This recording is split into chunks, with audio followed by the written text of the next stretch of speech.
नमस्कार, वैभव भारत न्यूज में आप सभी दर्शकों का स्वागत है। इस धरती पर ब्राह्मण जब जब पथभ्रष्ट हुआ है, धरती पर अनाचार, अत्याचार, अभ्युदय हुआ है। कहा भी गया है कि जब जब होई धर्म की हानि, बाढ़हि असुर अधम अभिमानी। दुर्गा सप्तशती में भी इसका वाकया मिलता है और ये दिखाया गया है कि ब्राह्मण क्यों पथभ्रष्ट होता है और जब जब ब्राह्मण पथभ्रष्ट होता है तो इस धरती पे किस तरह का माहौल बनता है। आज इस विषय पर चर्चा करने के लिए हमारे साथ स्टूडियो में मौजूद हैं आचार्य पंडित पुष्पेंद्र जी। स्टूडियो में आपका बहुत बहुत स्वागत है पंडित जी। नमस्कार। ब्राह्मण शब्द एक ऐसा शब्द है कि ये माना जाता है कि ब्राह्मण देवत्व के करीब रहा है जी। और धरती पे वेदों के प्रचार प्रसार का एक प्रमुख इकाई माना जाता है जी। लेकिन कई जगह वाकया मिल रहा है कि ब्राह्मण जब जब पथभ्रष्ट हुआ है, पथभ्रष्ट का मतलब आचार से, विचार से, खान पान से, नज़रों से, तब धरती पे कुछ बहुत बड़ा इस तरह का भूचाल आया है, अनिष्ट आया है, जिसकी वजह से पूरे मानव जाति समाज को या फिर पूरी प्रकृति को नुकसान पहुंचा है। इसके विषय में कोई अगर दृष्टांत हो तो आप मुझे बताइए हमारे दर्शकों को कि वो कौन कौन सी वाकया रहा है कि ब्राह्मण जब जब पथभ्रष्ट हुआ है तब तब धरती को झेलने पड़े हैं। जी।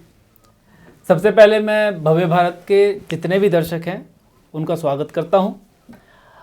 मैं पुष्पेंद्र पांडे अब आप लोगों को बताता हूं कि इस धरती के लिए ब्राह्मण क्यों उपयोगी है।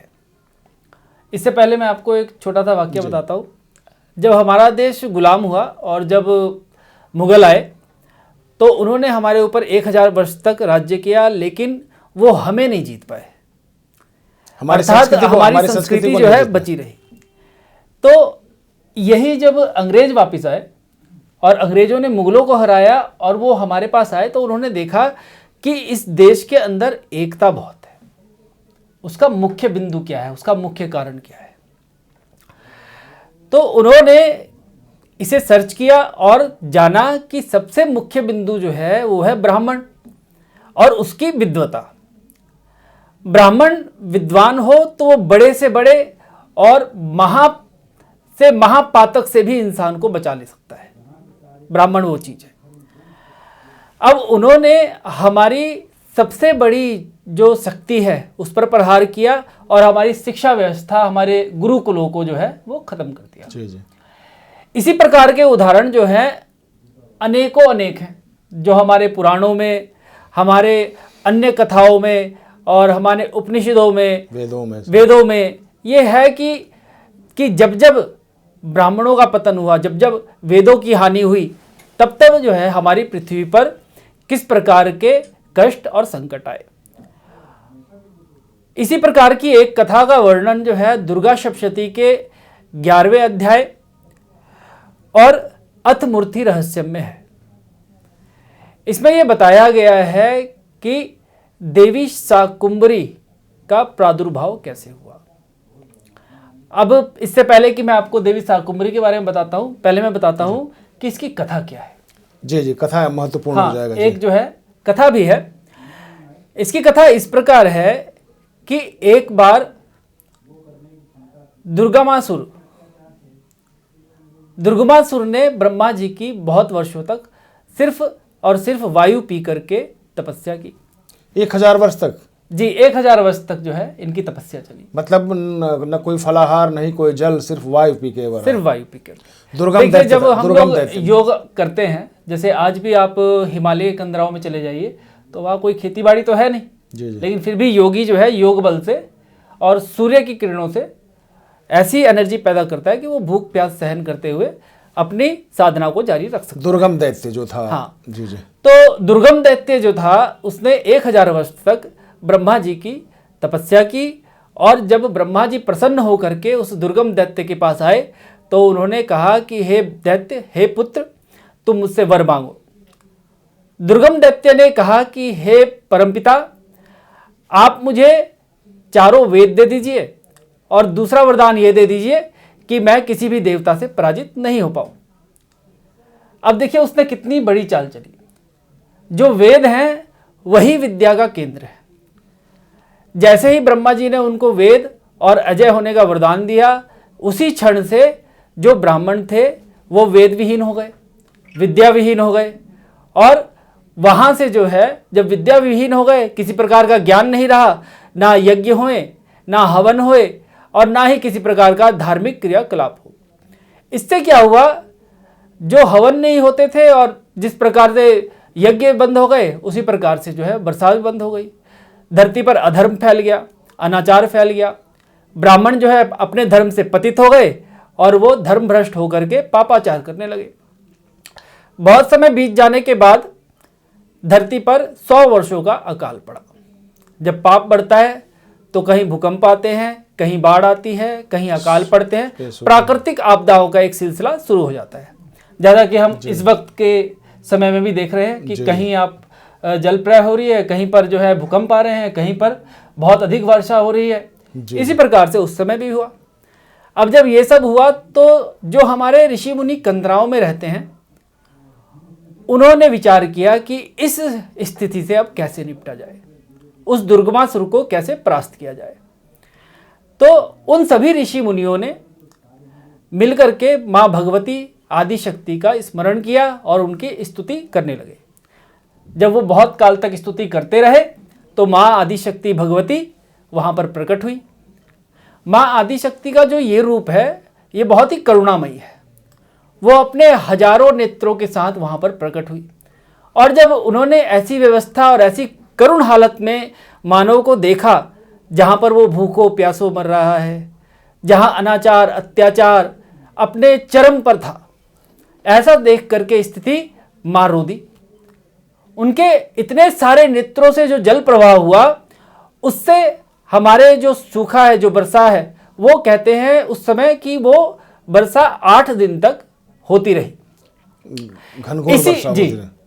जो ये 8 दिन का पर्व है, तो जब वो उनका प्रादुर्भाव हुआ तो उस समय पौष मास के शुक्ल पक्ष की अष्टमी तिथि थी और ये वर्षा जो है पौष मास के पूर्णिमा तिथि तक चलती रही, अविरल धारा बहती रही। और माँ ने अपने अंगों से साग, फल, फूल, सब्जी और अन्य प्रकार के पशु पक्षी जितने भी हैं उन सबके भरण पोषण के लिए अनाज पैदा किया, अन्न पैदा किया, उनका जो भी आहार है उसको पैदा किया और उनको दिया, उनका भरण पोषण किया। तब सभी ऋषि मुनियों ने कहा, हे माँ, अब हम पर आप एक और कृपा कीजिए कि उस दुर्गमासुर का वध कर दीजिए ताकि हम उसकी पीड़ा से मुक्त हो सके और धरती पर पुनः जीवन का आगमन हो जाए। माँ ने उनकी करुण पुकार सुनी और दुर्गमासुर से 21 दिन तक लड़ाई करते करते उनकी सारी सेना सहित दुर्गमासुर का अंत कर दिया।